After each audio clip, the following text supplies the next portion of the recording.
Good evening friends. मेरा ये वाला वीडियो वोकैब से संबंधित है, वोकैब बिल्डिंग से। और मेरे ख्याल से I do not need to overemphasise the importance of vocab building. बहुत ज़रूरी है, सबको पता है। एग्ज़ाम के लिहाज से, अपने इंग्लिश को अच्छी करने के लिहाज से, अच्छा लिखने के लिहाज से, लिखा हुआ पढ़कर समझने के लिए, किसी द्वारा बोला जा रहा है उसको सुनकर समझने के लिए, अगर हमारी वोकैब नहीं होगी तो हम कुछ भी नहीं होंगे। तो हमको लगातार अपनी वोकैब बिल्डिंग को करते रहना चाहिए। वोकैब बिल्डिंग के बहुत सारे तरीके हैं, उनमें से कुछ तरीके मैं आज आपके साथ में डिस्कस भी करूँगा। लेकिन ये तो तय है कि बिना अच्छी वोकैब के हमारी अच्छी इंग्लिश हो ही नहीं सकती। और आप भी मेरे ख्याल से you will also agree with me, ठीक है ना। आप अब एक्चुअली होता क्या है, पता नहीं बच्चों के कैसे दिमाग में बैठ जाता है, वो शब्दों को रटते हैं सिनोनिम एंटोनिम के रूप में। नहीं, ठीक है ना। आपको किस शब्द को किस कंटेक्स्ट में इस्तेमाल करना है, ये बहुत ज़रूरी है। जैसे इंग्लिश में कहते हैं ना आपका कि आपको शब्दों के इस एक शब्द का किसी कंटेक्स्ट में दूसरा अर्थ हो जाएगा। समझा रहा हूँ आपको। तो उस शब्द को जब तक आप कोलोकेट नहीं करोगे, उसको आप सेंटेंस नहीं बनाओगे, तो जो डिफरेंस है वो तो गड़बड़ करेगा, आपको एग्जाम में गड़बड़ करेगा, आपके बोलने में, लिखने में, समझने में गड़बड़ करेगा। तो ये जो शब्दों का कंटेक्चुअल डिफरेंस ऑफ मीनिंग होता है, ये बहुत ज़रूरी होता है। कंटेक्चुअल डिफरेंस ऑफ मीनिंग, किस शब्द का किस संदर्भ में क्या अर्थ है, ये बता रहा हूँ। और इसीलिए इनको कोलोकेट करने की आवश्यकता होती है। तो आपको कोलोकेशंस भी सीखने हैं। कोलोकेशन का अर्थ होता है इस शब्द का आपने किस और शब्द के साथ में इस्तेमाल करना है, भले इसका मीनिंग कुछ भी हो, है ना आपका। तो इसके इंग्लिश में कोलोकेशन होते हैं। मैं करीबन पिछले 20 साल से कोलोकेशन पढ़ा रहा हूँ। बाजार में कोलोकेशन की डिक्शनरी भी आ चुकी हैं। ऑक्सफोर्ड कोलोकेशन की डिक्शनरी बहुत ही शानदार डिक्शनरी है, उसका नाम है ऑक्सफोर्ड कोलोकेशन डिक्शनरी। बाजार से आप खरीद सकते हैं उसको।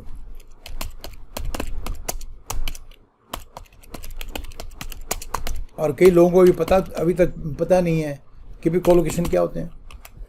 कोलोकेशन का अर्थ होता है कि किस शब्द का आप किसके साथ में जोड़ के इस्तेमाल करोगे। जैसे आपको उदाहरण दे रहा हूँ, इनसेशिएबल हंगर होती है।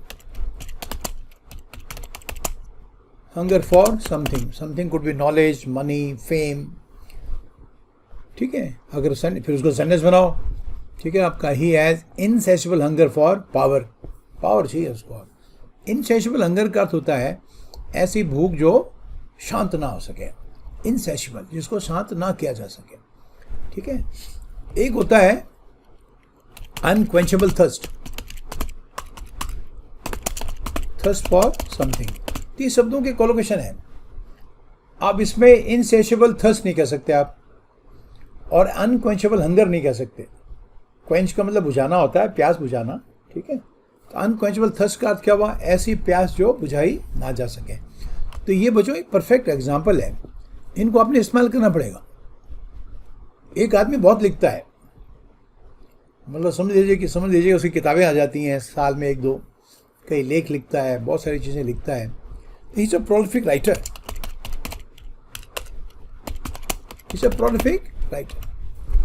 एक बहुत पढ़ता है तो उसको अपन कहते हैं ही इज अ वोरेशियस रीडर। तो इनको आपस में थोड़ी चेंज कर सकते हैं। तो ये अपने अपनी कोलोकेशन बनते हैं। तो इनको हमको सीखना होता है। अगर ये सीखेंगे नहीं तो सब हमारी इंग्लिश गड़बड़ हो जाएगी, ठीक है। एक चीज़ मैंने आपको ये बतानी थी। दूसरा ये बताना था, अपने कई वीडियो में मैं पहले भी बता चुका हूँ कि जब कभी भी आप एक शब्द को सीखने का प्रयास करते हैं तो उसकी 5 चीज़ें आपको आनी चाहिए, 5, ठीक है। आपको पहली, आपको उसका आना चाहिए पार्ट ऑफ स्पीच। जो 8 पार्ट ऑफ स्पीच होते हैं, कई लोग उसको 9 भी मानते हैं कि डिटर्मिनर्स को मिला दो तो 9 हो जाते हैं। वो अलग मान लो, कोई बात नहीं। तो आपके 8 पार्ट ऑफ स्पीच हो गए। वो शब्द आप जो सामने है वो क्या है, और नाउन है ना आपका, वो आपका एडजेक्टिव है, वर्ब है, एडवर्ब, प्रीपोजिशन, कंजंक्शन क्या है, वो पता होना चाहिए आप। पार्ट ऑफ स्पीच पहला, ठीक है। दूसरा, नेचुरल, उसका मीनिंग आपको आना चाहिए अच्छी तरह से। तीसरा, उसका प्रोनाउंसिएशन आना चाहिए। करेक्ट प्रोनाउंसिएशन एक एजुकेटेड आदमी की पहचान है। अगर आप गंदा प्रोनाउंस करोगे तो बहुत ही गंदा इंप्रेशन क्रिएट होगा, ठीक है। तो आपने अपने उच्चारण को ठीक करना है। उच्चारण जरूरी नहीं है कि आपका जो एक्सेंट है वो ब्रिटिश हो या अमेरिकन हो। प्रोनाउंसिएशन कहते हैं कि it should be educated pronunciation, एक पढ़े लिखे आदमी की तरह, ठीक है ना आपका। इसको कहते हैं एजुकेटेड प्रोनाउंसिएशन। अब इसको अलग अलग प्रोनाउंस करेंगे अपन, कितना गंदा लगेगा इसको। इनको प्रोनाउंसिएशन नहीं आता है, जिसको प्रोनाउंस अगर पनाचे करोगे आप, कितना गंदा लगेगा। ये पनाश है। हर एक शब्द को डिक्शनरी, कोई भी नया शब्द आपके सामने आता है, आप खुद भी उसको डिक्शनरी में देखिए। इसका उच्चारण क्या है? इसका उच्चारण पनाश है, पनाश, नॉट पनाचे। इसका अर्थ होता है पॉइज, कॉन्फिडेंस आपका, ठीक है। स्पीक्स विथ पनाश, बड़ा शानदार वर्ड है। मुझे नहीं पता है डिक्शनरी की आपको आवाज़ सुनाई देगी नहीं देगी, नहीं, मैं फिर भी सुनाने की कोशिश करता हूँ। देखिए, पनाश। अभी आपको सुनाई दिया नहीं दिया मुझे पता नहीं है, ठीक है। इसका उच्चारण पनाश है, ठीक है। पनाशे नहीं है आपका। आपका confident way of doing something is called panache. He sings with panache, ठीक है। Poise, confidence, style, that's right. हाँ, तो इसका उच्चारण आपको नहीं आएगा, कैसे आएगा? इस शब्द का उच्चारण फसाड है। इसके नीचे नुक्का लगा हुआ, आपको नुक्का लगाने की जरूरत नहीं है। आप फैकेट नहीं प्रोनाउंस करना है इसको, बहुत गंदा लगेगा। ये तो खैर खास शब्द हैं, ऑर्डिनरी शब्द ही हम गलत प्रोनाउंस करते हैं। क्लॉज है तो उसको बच्चे जब उसको क्लाउज प्रोनाउंस करते हैं मुझे बहुत बुरा लगता है। अरे बाप रे बाप, ये क्या कर रहे हो यार आप। मॉडल वर्ब है, उसको मोडाल क्यों कहना आपने उसको मोडाल? वो मॉडल वर्ब है, ठीक है ना आपका। वो क्लॉज है, वो क्लाउज नहीं है आपका, ठीक है। तो आपका प्रोनाउंसिएशन बहुत ज़रूरी है।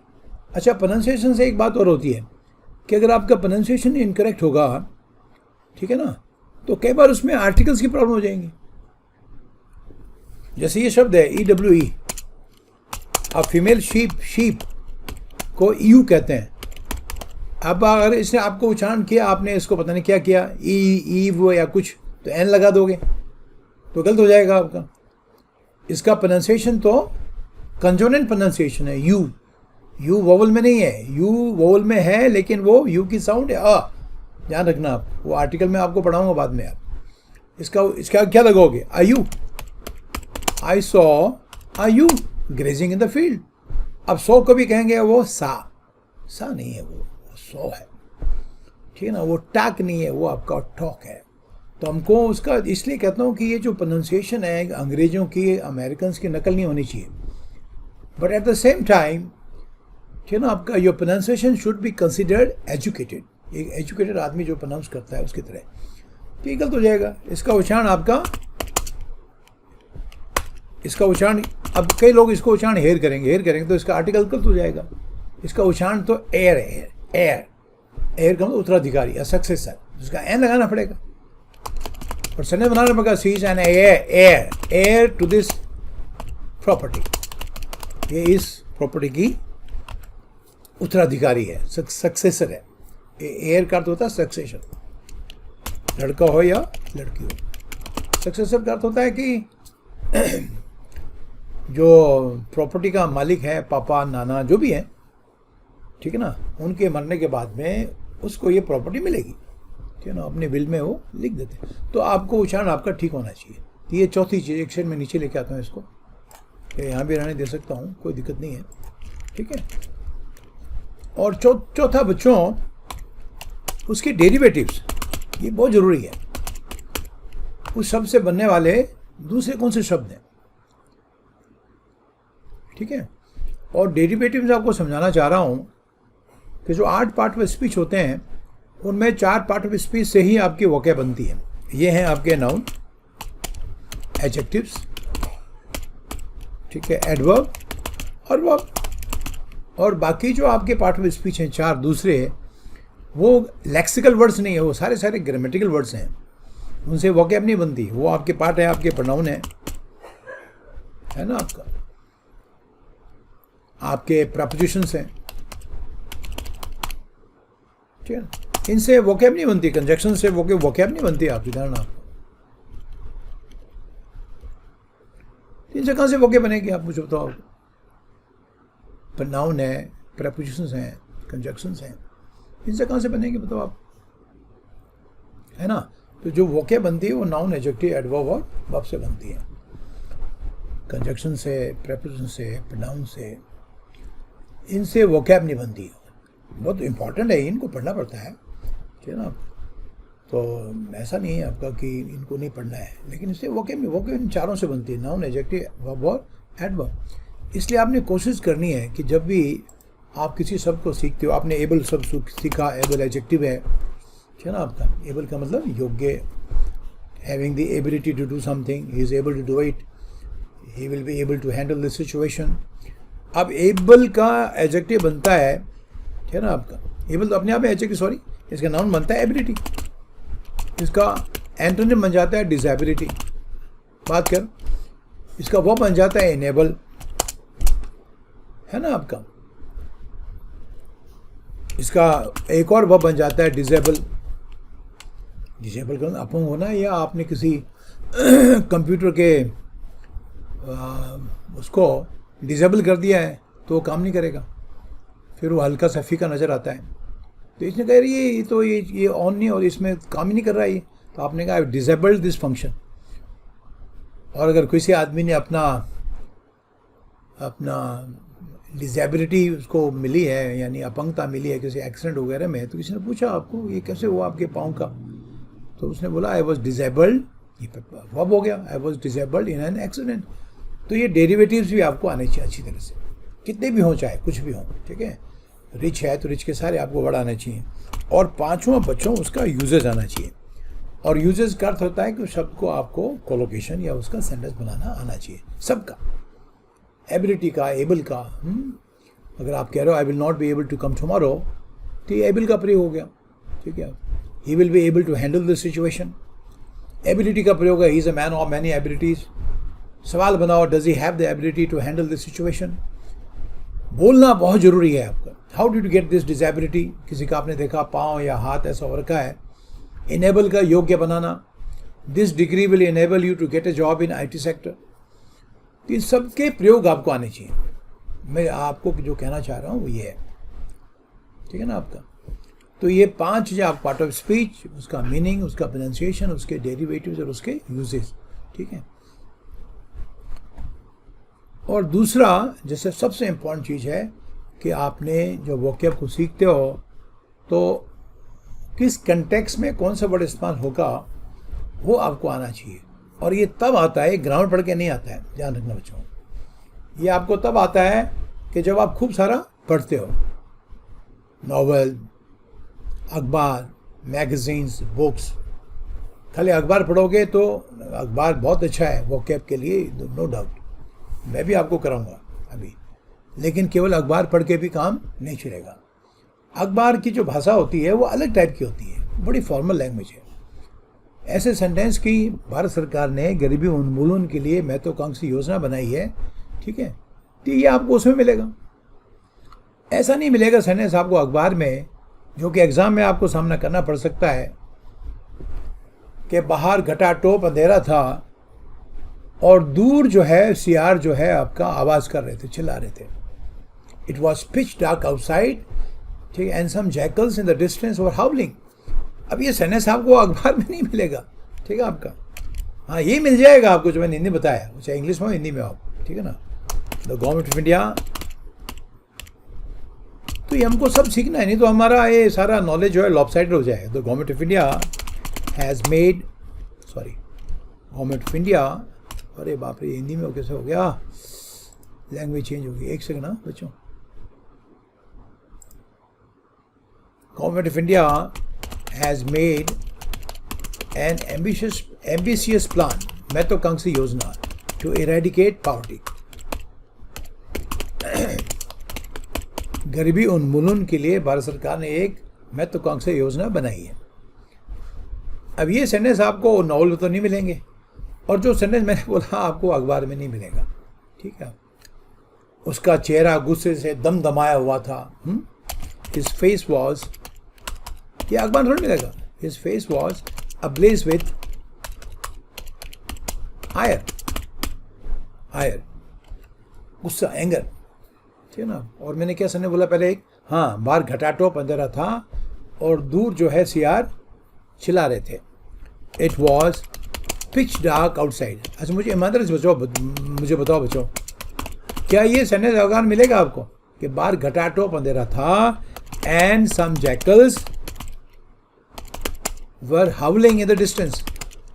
हाउल का मतलब चिल्लाना जो उनका, हाँ, इन द डिस्टेंस में दूर, और दूर जो है सियारों की चिल्लाने की आवाज़ आ रही थी आपका. It was pitch dark outside and some jackals were howling in the distance. आप खुद सोच के मुझे बताना कि क्या ये सेंटेंस अखबार में नहीं मिलेगा, लेकिन एग्जाम मिल सकता है. ये पिच डार्क 20 बार आ रखा है, हाउल वर्ड आ रखा है. आप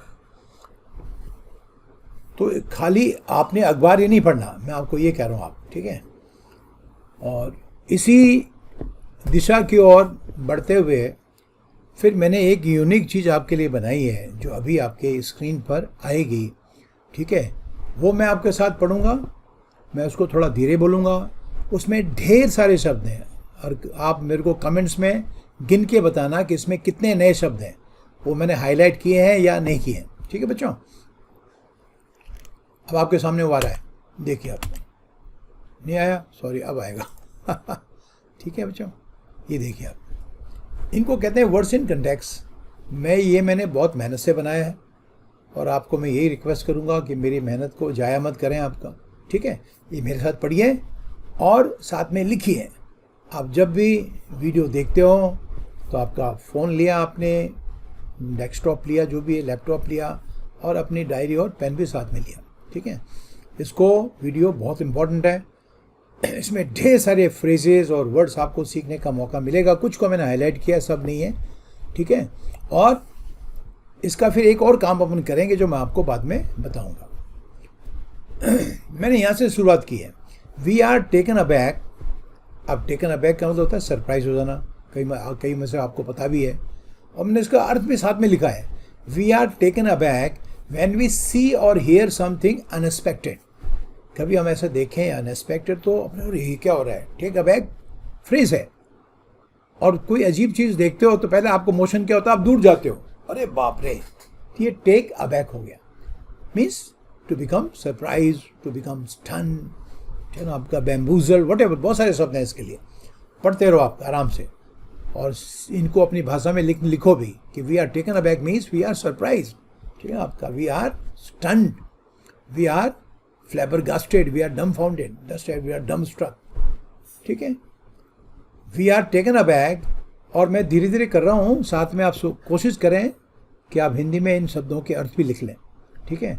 वीडियो को डाउनलोड करें, उसको फिर दोबारा देखें और सबके मीनिंग नोट करें, ठीक है. टेकन अबैक, बी इसका फ्रेज बनता है, बी टेकन अबैक, ध्यान रखना. आर को बना दो बी. और सेंटेंस में, कहानी में मैंने ये लिखा है कि जब एक लड़के ने अपने छोटे भाई को सिगरेट पीते हुए देखा या दारू पीते हुए देखा तो क्या हो गया आपका. I was taken aback when I saw him drinking. Are you getting my point? When I saw him drinking, जब मैंने उसको पीते हुए देखा तो मैं तो सरप्राइज हो गया आपका. अरे ये शराब पीता है. ये आपको समझ आ रहा है कि नहीं आ रहा है? We are taken aback when we see or hear something unexpected. ये क्या करते हैं, इससे आप क्या करते हो, ऐसे कोई चीज़ देखते हो जो अनएक्सपेक्टेड हो, जो जिसकी आपने अपेक्षा नहीं की. हाँ, इट शॉक्स, सरप्राइजेस, स्टन्स अस. तो स्टन का मतलब क्या, बी टेकन अबैक. स्टन का भी अर्थ होता है आश्चर्यचकित हो जाना, ठीक है. I was stunned by his reply. उसके रिप्लाई से मैं बहुत ज़बरदस्त सरप्राइज हो गया. रवि वॉज स्टन्ड, एक लड़के का नाम है रवि. रवि वॉज स्टन्ड या रवि वॉज टेकन अबैक, ऐसे भी कह सकते हो आप. Ravi was stunned when he saw his younger brother Hari smoking in the park. मेरे ख्याल से मीनिंग क्लियर हो गया. रवि ने जब अपने छोटे भाई हरी को पार्क में सिगरेट पीते हुए देखा तो वो स्तब्ध रह गया, दंग रह गया. Hari was sitting on the park bench. Hari जो है पार्क बेंच में बैठा हुआ था. इज बैक टुवर्ड्स रवि, और इसका मतलब उसके पीछे से उसका भाई आया होगा. फिर उसने पी ली cigarette. Hari stubbed out his cigarette on the corner of the bench. Bench की कॉर्नर से उसने अपने सिगरेट को बुझाया। जब आप किसी चीज़ को स्टब करते हो तो उसको, खास करके सिगरेट को, तो उसको आप ऐसे करके और यूँ घुमा देते हो ताकि वो बुझ जाए, तो उसको स्टब। ठीक है, आपको किसी ने जलता हुआ, और स्टब का मतलब जलता हुआ सिगरेट का टुकड़ा भी होता है, ध्यान आपका, ये वर्ड आपके लिए बहुत इंपॉर्टेंट है। इसलिए आपने घर में जाके इसको, इसमें ज़्यादा काम आपने करना है, मैंने नहीं करना है, मैंने जो करना तो कर दिया। आप घर में जाके डिक्शनरी में जाके स्टब वर्ड को देखिए आपका। ठीक है, स्टब के बहुत सारे प्रयोग हैं। स्टब का मतलब ठोकर लगना भी होता है। एक लड़के के अंगूठे में पट्टी बंधी हुई थी, आपने उसको पूछा ये क्या हुआ, पट्टी बंधी हुई है, तो उसने ये कहा I stub my toe against the wall, तो दीवार पे ठोकर लग गई। और किसी ने सिगरेट फेंकी, उसने कहा जल्दी सिगरेट मत फेंको आपका, don't throw a burning stub. Stub cigarette का टुकड़ा भी है, ध्यान रखना। और ये नाउन भी है और वर्ब भी है, यही मैं आपको समझा रहा हूँ। वर्ड्स के लिए आपको ये इंटरेस्ट डेवलप करना पड़ेगा। ठीक है, एक लड़के कमरे में आप गए तो आपने कहा some stubs were lying here and there, और उसने पी, किसी और ने भी पता नहीं है, लेकिन आपके इधर उधर सिगरेट के ठुटे पड़े हुए थे आप। और कोई जलती सिगरेट किसी ने फेंकी तो आपने कहा नहीं, don't throw a burning cigarette, stub it out. If I say stub it out, तो क्या करोगे आप उसको बुझा दोगे। Are you getting my point? और डिक्शनरी भी साथ में खोल के बैठो बच्चों, ध्यान रखना आप। ठीक है, और आपकी उसमें डिक्शनरी अगर नहीं है, ठीक है, तो डिक्शनरी उसमें रखो आपका, देखो आपका stub something out, stub it out, इसका मीनिंग ही हो गया स्टब इट आउट। हर एक वर्ड को ऐसे दूंगा आपको डिक्शनरी में एंट्री कर करके, तो गड़बड़ हो जाएगी। ये देखिए आप क्या लिखा हुआ है, ये फ्रेजल वर्ब है, stub something out, to stop a cigarette from burning by pressing the burning end against a hard surface, उसको स्टब आउट। तो किसी ने अगर यूँ फेंका, आपने कहा यार जंगल में आग ऐसे तो लगती है, ठीक है ना, कितनी सारी वाइल्ड फायर्स, ठीक है ना, आपका बुश फायर्स, और बड़ी आग जैसे ऑस्ट्रेलिया वगैरह में लगती है, अपने देश में भी लगती है, गढ़वाल रीजन में, ठीक है, आपका कई बार लगी है वहाँ पर। तो उसको हिंदी में अपन दावानल कहते हैं। दावानल समझते हो, बिग बुश फायर, इंग्लिश में उसको कॉन्फ्लैग्रेशन कहते हैं आप। अभी जो कॉन्फ्लैग्रेशन आपको ये समझा रहा था, बातों पे बात आ रही है। कॉन्फ्लैग्रेशन मीन्स एक बड़ाग्नि, ठीक है ना, आपका दावानल। हाँ, मैं हिंदी में लिख नहीं सकता इसलिए कह रहा हूँ दावा, हिंदी में रोमन भाषा में लिखा हुआ दावानल, ठीक है ना, big Bush fire, big Bush fire, इसको बुश फायर भी कह सकते हो और वाइल्ड फायर भी कह सकते हो, वाइल्ड फायर, ठीक है, जंगल की आग, बुश फायर से एक ही बात। लेकिन अब देखो, कॉन्फ्लैग्रेशन का मीनिंग आपका फायर भी है, बड़ी आग, बातों बात आई इसलिए बता रहा हूं आपको। लेकिन इसका कॉन्फ्लैग्रेशन का कोई वायलेंट एक्शन भी हो सकता है, याद रखना आपका। अब ये कहो कि इंडिया और चाइना ने they sat together and avoided a possible conflagration आपका, तो कॉन्फ्लैग्रेशन का युद्ध भी हो सकता है, एक वायलेंट एक्शन भी हो सकता है। अभी जो वन दोनों के अंदर आपका लद्दाख में, मैं कहूँगा India and China sat together, दोनों साथ बैठे, है ना, and avoided a possible conflagration between the two countries. तो किस संदर्भ में कौन से वर्ड का इस्तेमाल करोगे? अब इसका मतलब क्या कोई जंगल की आग है? नहीं, ये वायलेंट एक्शन है। It could have been a conflagration आपका। तो यही मैं आपको बार बार बता रहा हूँ बच्चों, थोड़ा पढ़े लिखे इंसानों की तरह हमको पढ़ना चाहिए, आंख बंद करके नहीं। क्या होता है कॉन्फ्लैग्रेशन? दावानल, बुश फायर। और एक शब्द को मैं ऐसे डिक्शनरी में आपको नहीं दिखा सकता, ऐसे दिखाऊंगा तो फिर आपका कैसे काम चलेगा, मुझे बताओ, मैं कैसे पढ़ाऊंगा आपको। देखो, इसके दो अर्थ हैं, अ लार्ज डिस्ट्रक्टिव फायर और a large and violent event such as a war involving a lot of people. इसमें आपका they may succeed in turning a little local difficulty into a full blown regional conflagration आपका। What is happening in America is a conflagration आपका, एक violent action है। हालांकि उसमें मौतें नहीं हुई हैं, लेकिन प्रॉपर्टी को काफ़ी नुकसान हुआ है, ठीक है ना। तो आपको यही समझाने की मैं कोशिश कर रहा था कि हमको ना ये ध्यान रखना है किस संदर्भ में किस शब्द का इस्तेमाल करना है। तो एनीवे वापस आओ इस पर, आपका मैं फिर पढ़ता हूँ इसको फटाक से आपको। We are taken aback when we see or hear something unexpected. इतना क्लियर है। ये जो हम ये टेकन अबैक से क्या होता है, ये ऐसी चीज़ है जो हमें शॉक करती है। शॉक का मतलब क्या, स्तब्ध करती है, सरप्राइजेस, स्टन्स अस। अब ये सब आपके पास में सिनोनिमस भी आ गया, शॉक भी आ गया, सरप्राइज भी आ गया।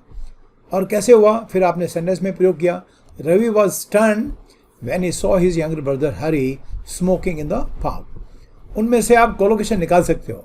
सी का क्या फ्रेज बनेगा, to see somebody doing something. नहीं समझे आपका, इसका तो किसी आदमी को कोई चीज़ को करते हुए देखना। इसमें ग्रामर का पॉइंट भी है जो शायद आज या कल की वीडियो में डाल दूंगा। यही पढ़ रहे हैं अपन अभी, नॉन फाइनाइट वर्ब्स, वो अलग चीज़ है। फिलहाल ये पढ़ो कि आप कोई ऐसी चीज़ देखते हो जिससे आप दंग रह जाते हो, स्तब्ध रह जाते हो, तब इसका आपने इस्तेमाल करना है। और क्या हुआ, क्यों कोई आदमी स्टन्ड हो गया, तो उसका नीचे मैंने स्टोरी में लिखा है। Hari was sitting on the park bench with his back towards Ravi. Hari stubbed out a cigarette on the corner of the bench. वो बेंच के कॉर्नर पे उसने सिगरेट बुझाई, ठीक है। A sound behind him startled him. अब स्टार्टल के अर्थ है, स्टार्टल का अर्थ भी सरप्राइज है, लेकिन सरप्राइज में इसमें थोड़ा डिफरेंट है। अगर आपको बिल्कुल भी कोई चीज़ एक्सपेक्ट नहीं कर रहे थे, आप अकेले घर में बैठे हो और आप मन में सोच रहे हो कि घर में कोई नहीं है, लेकिन गलती से आपने मेन दरवाज़ा खुला छोड़ दिया और आपका छोटा भाई चुपचाप आया और आपके पीछे गुदगुद कर दी, तो यू विल बी स्टार्टल्ड। आप समझ आ रहा है आपका कि आप स्टार्टल कब होते हो, ठीक है। तो आप चौंक जाते हो अचानक, क्योंकि आपको पता नहीं था। तो साउंड हुए, पीछे मुड़ा, उसने देखा भाई है, अरे माय गॉड, मरवा दिया यार। इसका मतलब मैं सिगरेट तो बुझाई, लेकिन भाई ने मेरे को सिगरेट पीते हुए देख लिया होगा। Are you getting my point, ठीक है। As he turn around to see who was behind him, ठीक है, ही सॉ हिज ब्रदर। उसने अपने भाई को देखा। Dumbfounded, you are dumbfounded when you do not know what to do and what to say. Dumbfounded, sentence शुरू करो verb की थर्ड फॉर्म से। ये आपका इसमें नॉन फिनाइट वर्ब है। Dumbfounded, he stood up, his mouth agape. बाका, उसका मुंह जो है उसका फटा का फटा रह गया आपका। अगेप, ठीक है ना। अगेप मीन्स वाइड ओपन। मेरे जो कह रहा हूँ इनको धीरे धीरे सुन के आपने फिर मीनिंग लिखने हैं, ठीक है ना। आपका आपने कोई आश्चर्यजनक चीज़ देखी तो मुंह अपने आप खुल जाता है, नेचुरल है। मुंह फोड़ के देखते हैं, अरे बाप रे, his mouth was agape. That's right. आप गेप, ये गेप है, हाँ, गैप नहीं है, गेप, ठीक है। और इसका एक बहुत शानदार कोलोकेशन बनता है, अ गैपिंग वूंड। ये कहाँ आपको ग्रामर सिखाएगी बच्चों, अ गैपिंग वूंड क्या होता है। गैपिंग वूंड का मतलब घाव होता है जो काफी चौड़ा हो। A bullet hit him and it left a gaping wound on his thigh. क्या बोला मैंने आपको, उसको गोली लगी, और गोलियां ऐसी होती हैं जो बाहर निकलती हैं, तो जाते समय जब जहां से निकलती है ना वहां फाड़ देती हैं मांस को। अ bullet hit him living behind, और इसको बिहाइंड भी बोल सकते हो, लिविंग बिहाइंड, ठीक है। अ गैपिंग वूंड, ये गोली उसको लगी, आगे लगा तो वोट का था इन हिज लेफ्ट थाई, और उसकी बाईं जांघ में एक बड़ा सा घाव हो गया, गेपिंग वुंड, ठीक है। गेपिंग, हाँ, और किसी को आपने बोला what are you gaping at, मुंह खोल के क्या देख रहा है। अरे भैया, एक शब्द के बहुत सारे प्रयोग होते हैं, तो कोई आदमी मुंह फाड़ के किसी चीज को देख रहा, बोलो उसको what are you gaping at. तो इसका अर्थ हो गया अभी तो मुंह फाड़ के क्या देख रहा है। इसका मतलब जो वो देख रहा है उस चीज से उसको सरप्राइज हो रहा है, तो मुंह तो अपने आप खुल जाएगा। तो आपका माउथ अगेप समझ आ गया आपका। He watch the accident with his mouth agape. I hope समझ आ गया। क्या कैसे बोलोगे, he watch the accident with his mouth agape. तो मुंह फाड़ के वो एक्सीडेंट को देख रहा था, तो एक्सीडेंट को देख रहा था, ठीक है। एनीवे, डम्बफाउंडेड, उसको पता नहीं लगा मैं क्या करूं क्या ना करूं। He stood up, his mouth agape. A person becomes डम्बफाउंडेड।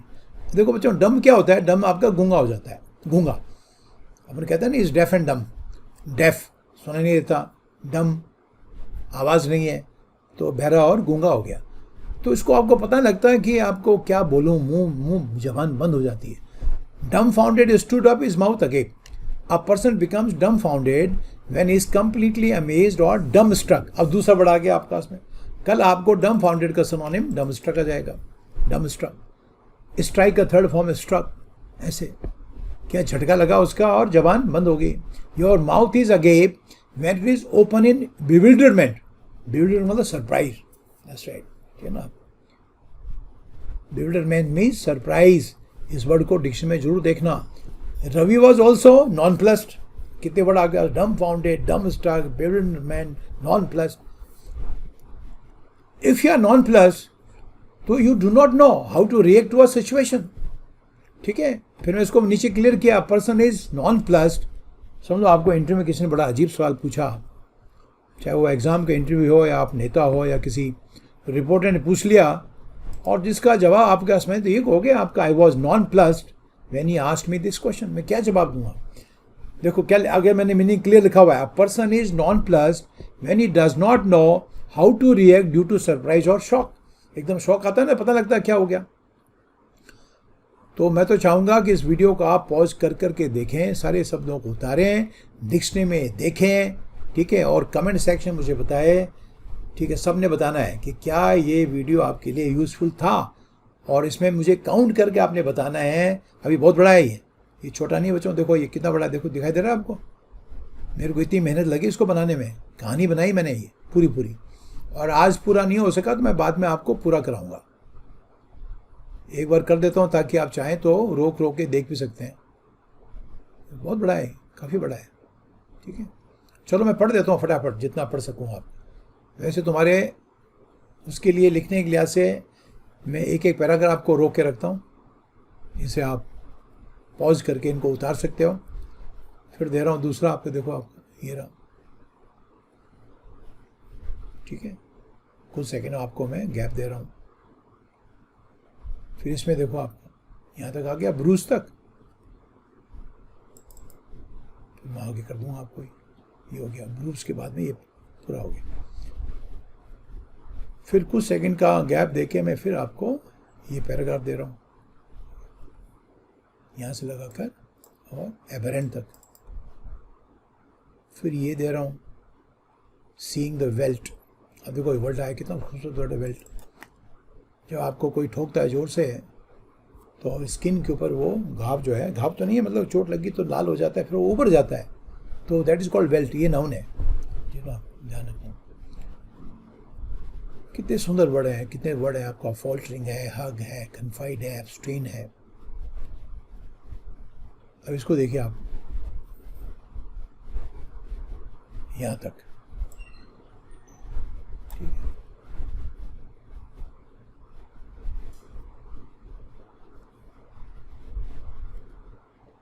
और फिर यहाँ से लगाकर ये पूरा हो गया, यहाँ तक देखिए।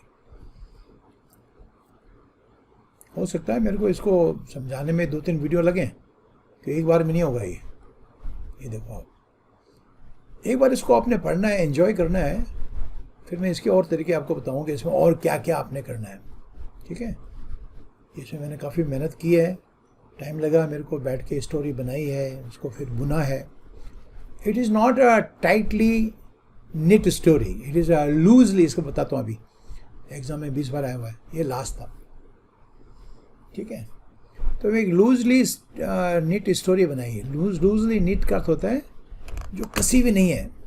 किसी पिक्चर की कहानी बड़ी कसी हुई है तो बोलो it was a tightly knit या वोवन स्टोरी।